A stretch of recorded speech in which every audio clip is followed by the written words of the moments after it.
Greetings, my dear sheeple. It's your lucky day, for you've stumbled upon the channel of the chosen few, the puppet masters behind the curtains, yes, the illustrious Illuminati. You thought we didn't exist. Oh, how adorable. Today, I'll grace you with a peek into our grand design, a tantalizing taste of the power we wield over your feeble minds. From shaping the course of history to controlling world leaders, every major event has been orchestrated by us. Oh, those revolutions you believe were spontaneous? Mere theatrics, staged for our amusement. Behold, the scrolls of secret knowledge. These contain wisdom beyond your comprehension, handed down from generation to generation within our elite circle. But you? You're just left to ponder your pitiful existence. See these lines? They connect every corner of the globe, marking our influence over governments, finance, and even entertainment. Your favorite pop star's latest hit? Crafted by our talented composers, designed to keep you distracted. Much like these puppets, we control the strings of society. Oh, how amusing it is to watch you dance to our tune without ever realizing it. You seek truth? We define truth. You chase enlightenment? We hold the keys. But do we share? Oh no, for knowledge is power, and power is reserved for the chosen few, the Illuminati. So, my dear sheep, as you stumble through your mundane lives, remember that you're simply cogs in our grand machine. Embrace your ignorance, for it's the only comfort you'll ever truly possess. Until next time, remember, we're watching, guiding, and reveling in your blissful ignorance.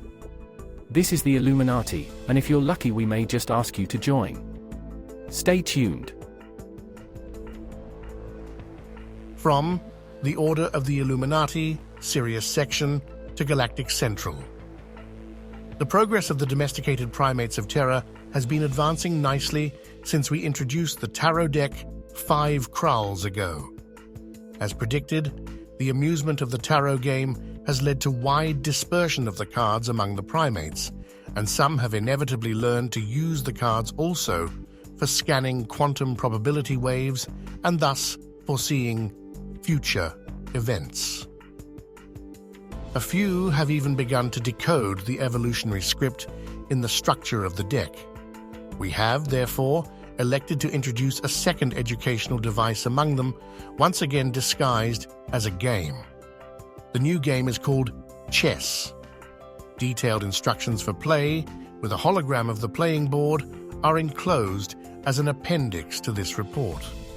The purpose of the chessboard is to insinuate a correct model of the primate brain into the semantic circuit of said brain, with the hope that, as with the tarot, the smarter primates will gradually decipher it. To begin with, we have made the board of black and white squares, although it can be altered to black and red or any other starkly contrasting polarity as suits the whims of various primate artisans.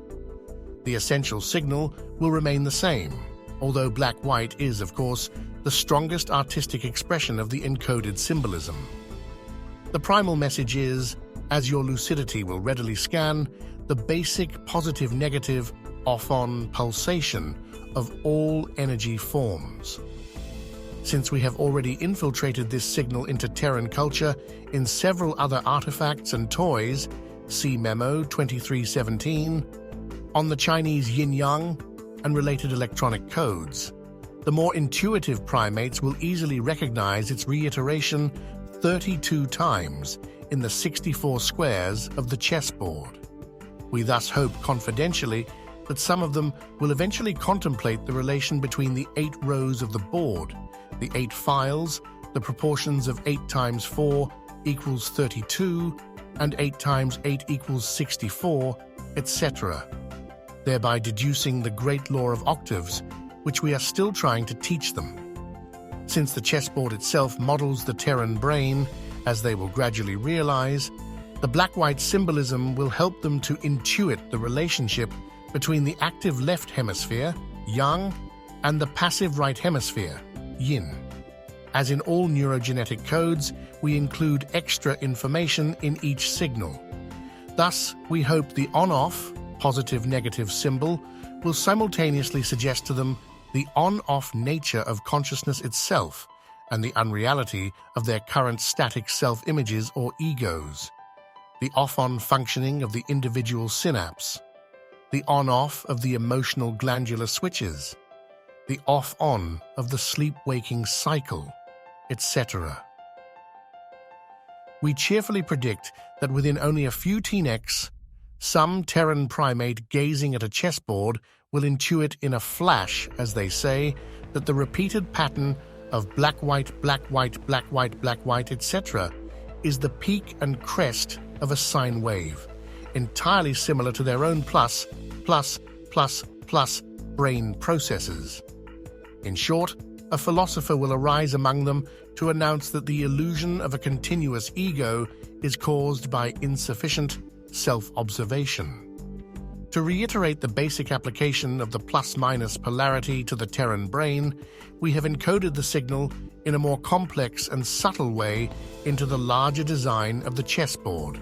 That is, we have divided it into a seemingly strong king side and a seemingly weak queen side. We have also divided it, rather obviously, into a strong white side and a weak black side. The strength of the white side is so blatant, in fact, that the primates, as soon as we introduced the game, established a tradition to make the game more fair. This tradition obliges the players to exchange roles, so that whoever is white has the advantage in one game must play black, have the disadvantage in another game. This is where we get sneaky. Having discovered that one side of the board is stronger, going up the ranks, they will soon try to learn if one half is stronger going across on the files. It will seem obvious to them that the king side, from white's perspective, is stronger. To make the neurological lesson obvious even to a Terran primate, we have placed the strong king side where the right hand of the strong white player naturally rests. Thus, each time primates play this harmless game, they will be neurologically absorbing the information that the strong right hand is connected with the king side modes of thought, that is, those in the left hemisphere of the brain, yang. It is our estimate that, given the dominance of right hand, left hemisphere functions in all primitive species at this stage of development, and given also the mode of male superiority that the primates of Terra have currently adopted, they will almost all try to win the game on the king side. This is one of the jokers built into our code. We estimate that it will take 1.5 Kralls before even the cleverest of the Terrans realizes that the queen side, corresponding to the left-hand right hemisphere neurological mode, is actually the stronger side.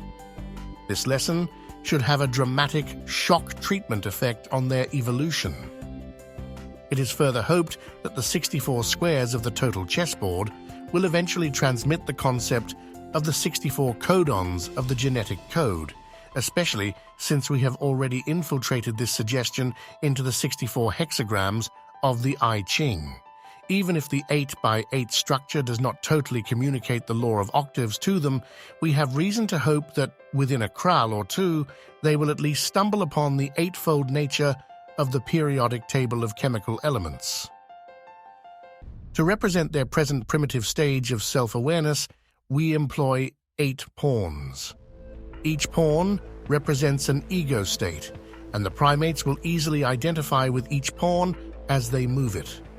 The fact that there are 8 pawns, not one, will, we expect, give them some subliminal suggestions about the narrowness of their one ego view of themselves. We have also arranged the metastructure of the game so that the quickest win can be obtained by sacrificing the first pawn moved, if the opponent is gullible enough to succumb to the grab at once or attack at once reflex without using the higher brain circuits.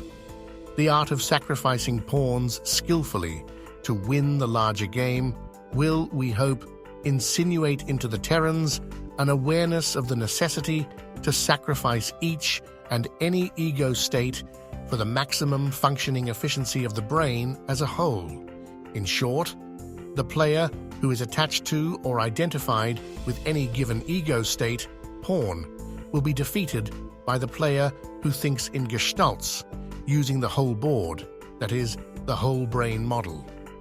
The other 8 pieces, like the 8 pawns, hint again at the law of octaves and reiterate once more that the single ego view of consciousness is false, for each piece represents a different mode of consciousness or a separate brain circuit.